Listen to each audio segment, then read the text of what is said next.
Hey guys, welcome back to another insert on a serious note. I've been doing a lot of on a serious note this year because I felt, man, I should talk. Somebody said, Mitchell, we're tired of listening to you reciprocate what you researched. Why don't you come and talk from your own personal experience? But I will still be doing research. There's some topics that I want to look at. There's some topics that I'd love to touch on. But today I want to talk about our workers, man. That men and women, that brave men and women that literally give up everything to go work for you on your farm. I think those people are not really appreciated, particularly by the farmers. It's always about how great I do as a farmer. If I'm a cattle farmer or I'm a horticulture farmer and I win awards, it's always about me, the farmer, and never about that men and women that grind, that men and women that um, live in the middle of nowhere on your farm, probably which doesn't have electricity, doesn't have water, that is sitting in the middle of nowhere and there's wildlife, lions and stuff. But these people stay there and take care of your things. I feel we should give those guys, those girls and guys, their clap hands for them. Because honestly, my success as a livestock farmer, as a horticulture farmer, is not my success alone. It also belongs to the people, men and women that work for me. So this, by doing that, is you appreciate them.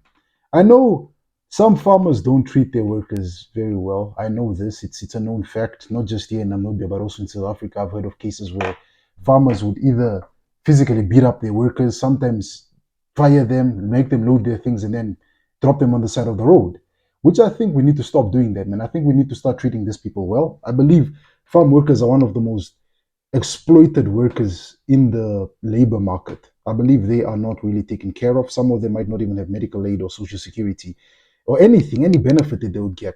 Most of them are not. Most of them are so replaceable that some farmers would ill treat them. And when you stand up for yourself and you say, the law of the government or the law of Namibia says, I am entitled to work X amount of hours and I have to get weekends off. The farmer will tell you, nee, luister af, dan leid jy goed eraan, loop jy van die plas af. Van, jy kom maak jy beslite vir my hier, ek maak beslite hier. So you get that situation. Because I just looked at the video. There was a video on this group that I am, which is a goat farmers group video, where a guy posted some pictures which his foreman sent him that the farm workers had revamped his crawl, fixed up the drinking pots, the drinking points for the life for his goats, and have just fixed and cleaned up the crawl without him having to tell them to do it. And he was like, the workers are very busy. And I did a voice note and I said, my guy, you are very blessed. You are very lucky to have such workers because many people are crying to get such workers, and we are not lucky in that situation. You find yourself that you have hired people, for example, to take care of your cattle, but you're finding yourself having to wake up very early at 4 o'clock to still drive to the kraal and go open up for your cattle to come in to drink water or to leave the kraal. You still need to walk with them in the field, but you are paying somebody to do this. So I said, you're very lucky, man. You're very lucky because many people, including even some relatives that I know who had a 9 to 5 in the city, were probably ministers or worked for government, worked for private companies, have retired from the Windhoek job and have gotten another job, which is working on the farm. Now, these people, being the bosses who still pay people every end of the month, still have to wake up to go open up the kraal for their goats to come in to drink or open up for the kraal for the goats to leave. So then sometimes I do ask my seniors as is this question, then why do you hire people if you're still going to be waking up to go and go do this work? Why do you hire people that need you to tell you what to do? So it's where I applauded this man and I said, look, you have very good workers who do not need to be told what to do, who know what to do and know what to do and when to do it. So those workers really take good care of them because right now in the job market of workers, particularly people who can get to work for you on your farm, many of them are not that skilled. Many of them don't know what they're doing. Some of them are people who probably dropped out of school or parents didn't have enough money for him to go to school, him or her, and so he took a job on a farm. So he's coming to your farm and he has to come and learn the business. He doesn't know anything of goat farming or cattle farming or pig farming or planting maize. He can't drive a tractor. So you have to take the time to teach him how to do this. So for those who get workers that are already experienced, that understand the business, you guys are lucky. Treat those workers very well. Pay them what they need to be paid. Take care of them. Take care of them and their family. I remember my grandfather on my mother's side, while he was still alive, he's belated, he passed on in 2014.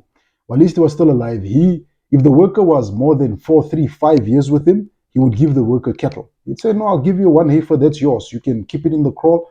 I will also take care of it. It'll be part of the kraal. But that's your start. That's your start. So one day in future, if you are to decide to get married, you can pay Labola. I'm from the Zambezi, so we pay Labola of cattle and money.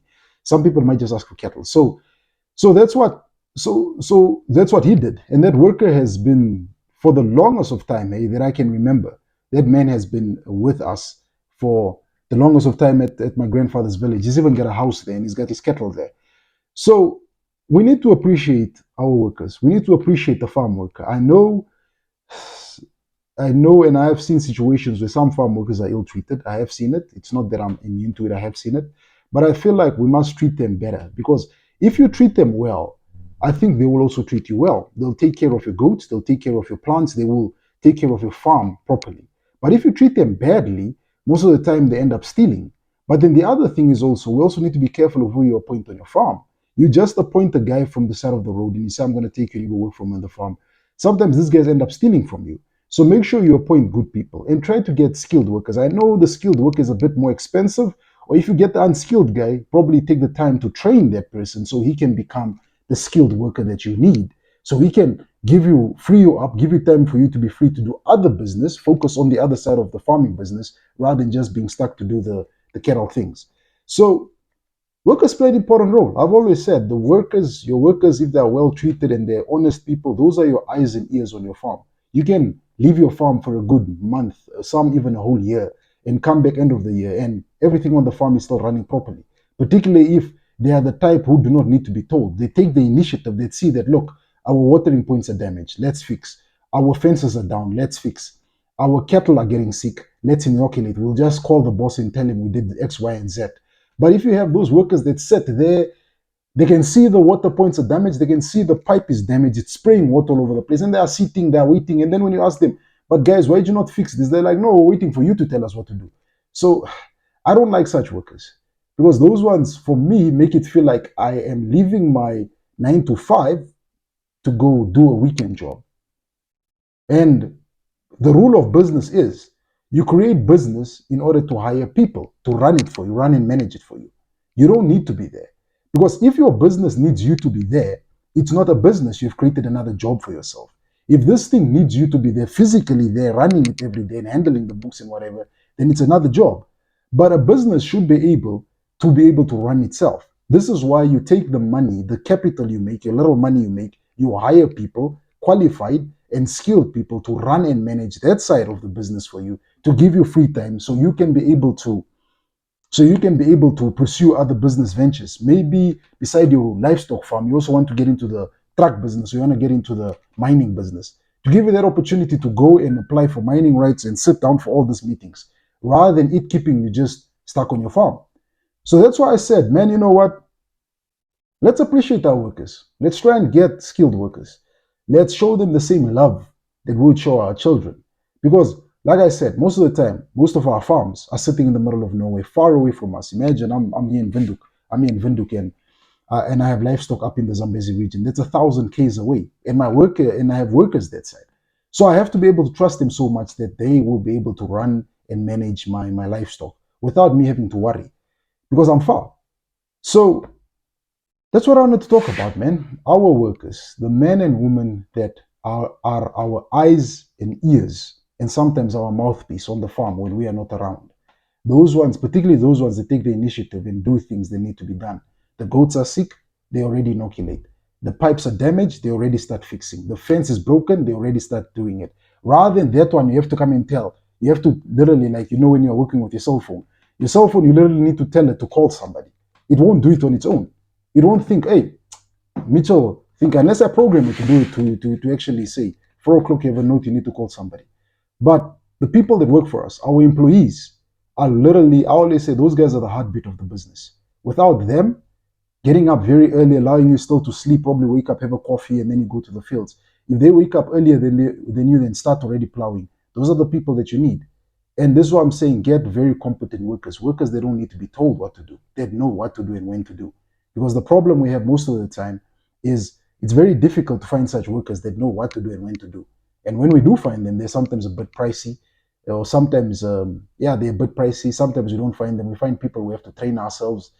And then you spend a year training these people to be able to run and manage the business for you, that you can actually be able to start giving some powers to them and say, Tom, you're responsible for the goats. James, you're responsible for the cattle. Samantha, you take care of the maize fields. You will be driving the tractor. Tom, your job is goats, yours is cattle. This is how we operate.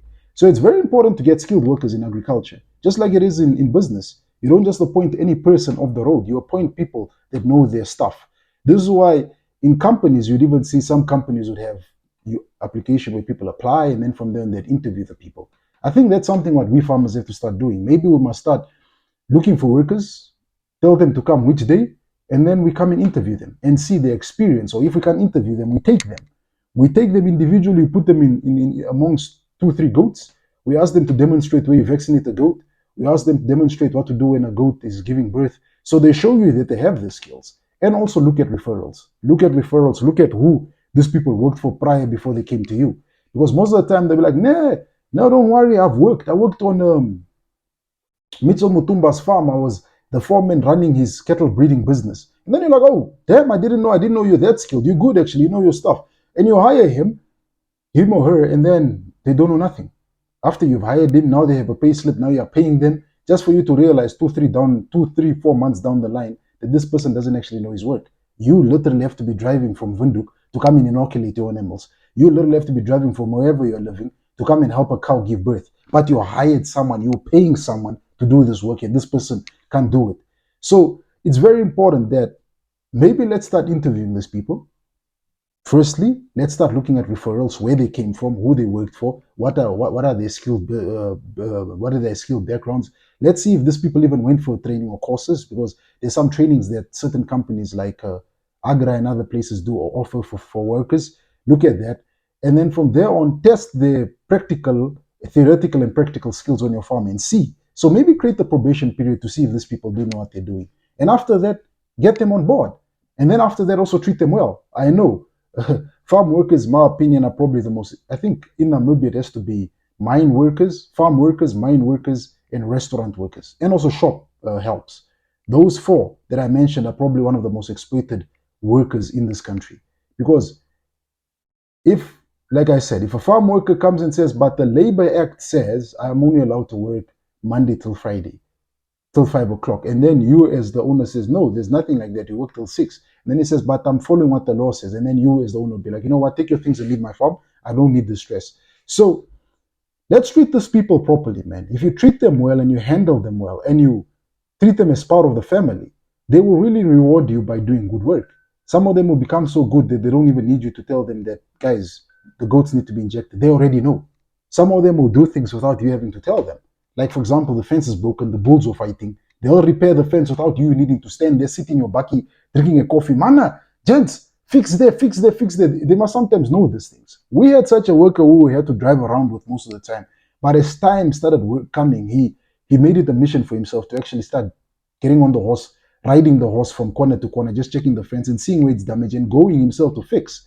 So it makes your farming activities much more easier when you have such workers that take initiative and that are well treated and have the background and the skill, that you actually treat them better. You treat them well, you build for them housing, you treat them well. We even went as far as paying for our workers two of his children's school, because he was doing a good job for us. So we felt, look, let's reward him. Besides paying a salary, let's pay for his child's school. We did that because we saw his efforts. So we were rewarding him and we started treating him like he was a family member, even though at the beginning it was a problem. But this is what I'm saying.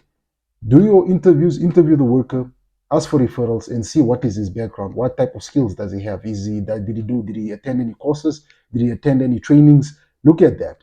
And very important, ask for referrals so you can be able to call the previous boss and be like, why did you let this guy go? Why is this guy not working with you? Maybe this guy stole. Maybe he's a criminal. Maybe he has some cases there. It's very important. And if you can, also go with that worker to the police station and go ask for his criminal record, so you can actually sit down and read through to see if he has any past demeanors. It's very important. But make sure you hire skilled people. I always tell farmers, if not skilled, try and get someone who's experienced. It will make your farming very easy. Because if you yourself are also a first-time farmer and you don't know what you're doing, and you hire somebody also don't know what you're doing, both of you are going to burn your hands. You're going to be burning these beautiful hands of yours. So make sure you try and get skilled people, so they can, or if you can get a skilled worker and he's a bit old, get him in, let him train the young generation, let him train the next guys, let him be the foreman and train and mentor the other guys so they learn. Or if you're getting an inexperienced guy and you're also a first-time farmer, why don't you go to your neighboring farm and be like, you have been doing it for the last 10 years. Can my worker come here and sometimes, what do you call this, be mentored by your workers, observe your workers, what they do, how they do their work. And then after he's trained and learned, he comes back to my farm and he implements. So that's it, ladies and gentlemen. I just want to say bye for now.